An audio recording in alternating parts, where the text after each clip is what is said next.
नमस्कार, the review Hindi में आपका स्वागत है। मैं हूं बलविंदर कौर नंदनी।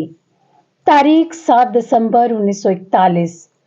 जगह सेंट्रल लंदन से 64 किलोमीटर उत्तर पश्चिम में एक महल, जिसे दुनिया यूनाइटेड किंगडम के प्राइम मिनिस्टर के घर यानी चेकर्स के नाम से जानती है। रात के 9 बजने में कुछ मिनट बाकी थे। पार्टी का माहौल पिछली रात हुई पार्टी से बिल्कुल अलग था। प्रधानमंत्री थके हुए और उदास लग रहे थे। उनकी पत्नी क्लेमेंटाइन चर्चिल की तबीयत ठीक नहीं थी। वह डिनर के लिए नहीं आई थी। ब्रिटिश पीएम के मेहमानों में अमेरिकी राजदूत गिल वेनेट और यूरोप में राष्ट्रपति फ्रैंकलिन डी रूजवेल्ट के विशेष दूत एवरल हैरिमन शामिल थे। इस नीरस पार्टी के बीच चर्चिल के सर्वेंट फ्रैंक सायर्स एक पोर्टेबल रेडियो लेकर आते हैं। दूसरा विश्व युद्ध चल रहा था। दिन भर की घटनाओं को जानने के लिए रात 9 बजे की खबरें सुनना जरूरी था। प्रधानमंत्री ने रेडियो खोलने में शायद थोड़ी देर कर दी। उनके मेहमानों ने जो पहली हेडलाइन सुनी वह लीबिया के शहर टोब्रुक के दक्षिण में एक टैंक युद्ध के बारे में थी। हेडलाइन को पढ़ने के बाद अनाउंसर ने दिन की घटनाओं को थोड़ा विस्तार से बताना शुरू कर दिया। उसने कहा, अभी अभी सूचना मिली है कि जापानी विमानों ने हवाई में अमेरिकी नौसैनिक अड्डे पर्ल हार्बर पर हमला किया है। राष्ट्रपति रूजवेल्ट ने एक संक्षिप्त बयान में हमले की घोषणा की। हवाई के प्रमुख द्वीप ओआहू पर नौसेना और सैन्य ठिकानों पर भी हमला किया गया। अभी तक कोई और विवरण उपलब्ध नहीं है। ये खबर सुनते ही चर्चिल की सुस्ती टूट गई। वे इतनी तेजी से खड़े हुए जैसे कूद पड़े हों, और हो भी क्यों ना।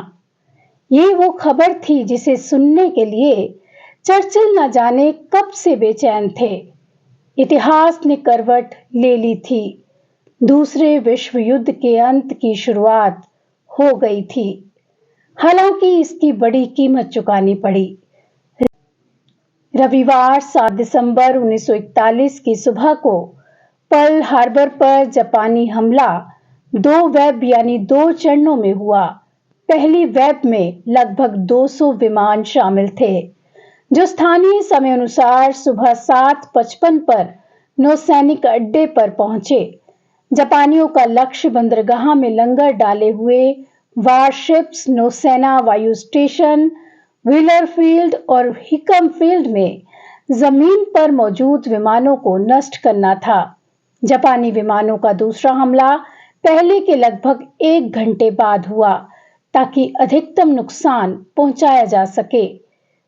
जब तक हमला खत्म हुआ, तब तक 2 वारशिप्स एरिजोना, ओक्लाहोमा नष्ट हो चुके थे।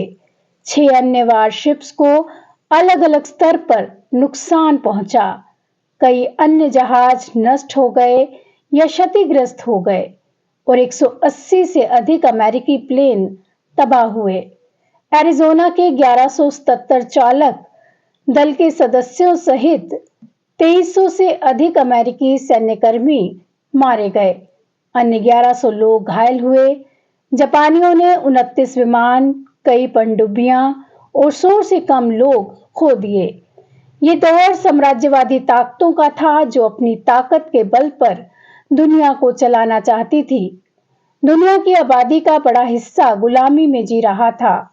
गुलाम देशों के संसाधनों को साम्राज्यवादी ताकतें खुलेआम लूट रही थीं। संसाधनों की लूट पर टिकी ये व्यवस्था दुनिया को एक और विश्व युद्ध तक ले आई। साम्राज्यवाद के सबसे कट्टर समर्थकों में से एक चर्चिल और उनके देश के लिए दूसरा विश्व युद्ध जीने मरने का सवाल था। दुनिया के कई देशों की आजादी छीनने वाले ब्रिटेन को अपनी स्वतंत्रता खोने का डर सताने लगा था। एक्सिस पावर यानी जर्मनी, इटली और जापान की ताकत यूके पर भारी पड़ने लगी थी। ब्रिटेन और उसके समर्थक अमेरिका की तरफ देख रहे थे, जो अब तक युद्ध से दूरी बनाए हुए था।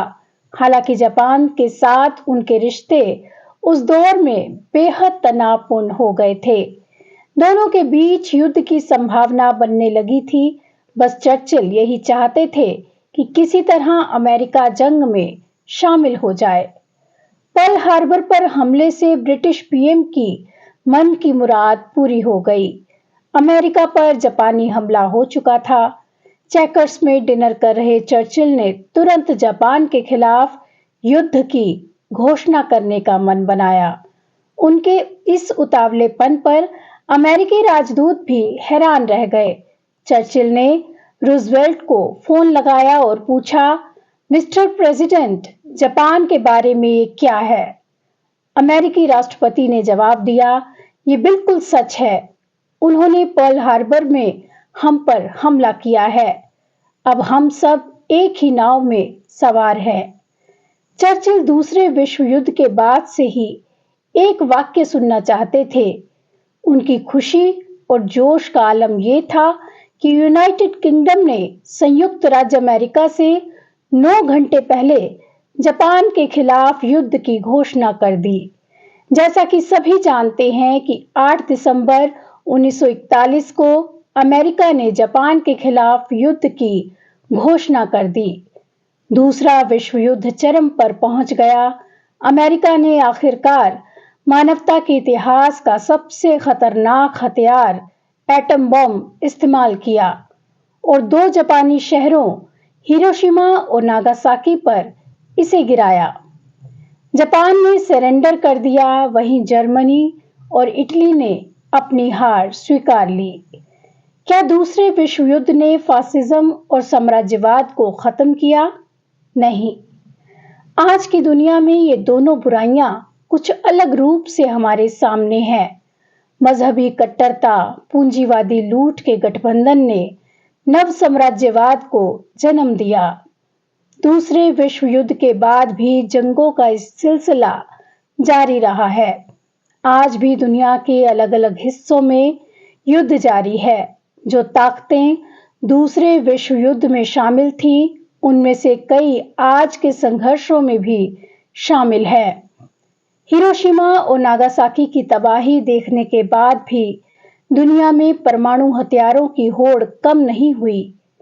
घोषित न्यूक्लियर पावर्स के अलावा भी कई अन्य देश परमाणु बम को पाने की कोशिश में लगे हैं। एटम बम का इस्तेमाल करने वाला इकलौता देश अमेरिका दूसरे विश्व युद्ध के बाद न जाने कितनी जंगों में शामिल रहा। ये सिलसिला आज भी जारी है। कहने को आज ये ग्लोबलाइजेशन का दौर है, लेकिन इंसानों के बीच फासले और गहरे हो रहे हैं। स्वतंत्रता, समानता और बंधुत्व पर आधारित मानवता का सपना हकीकत में बदलना बाकी है और ये सपना तभी पूरा होगा जब आवाम अपने अधिकारों के प्रति जागरूक होगी। वो कट्टरता, रूढ़िवाद से इनकार कर देगी और एक व्यवस्था को बनाने की कोशिश करेगी जो मुनाफे नहीं बल्कि इंसाफ पर आधारित हो। आज के लिए बस इतना ही। नमस्कार।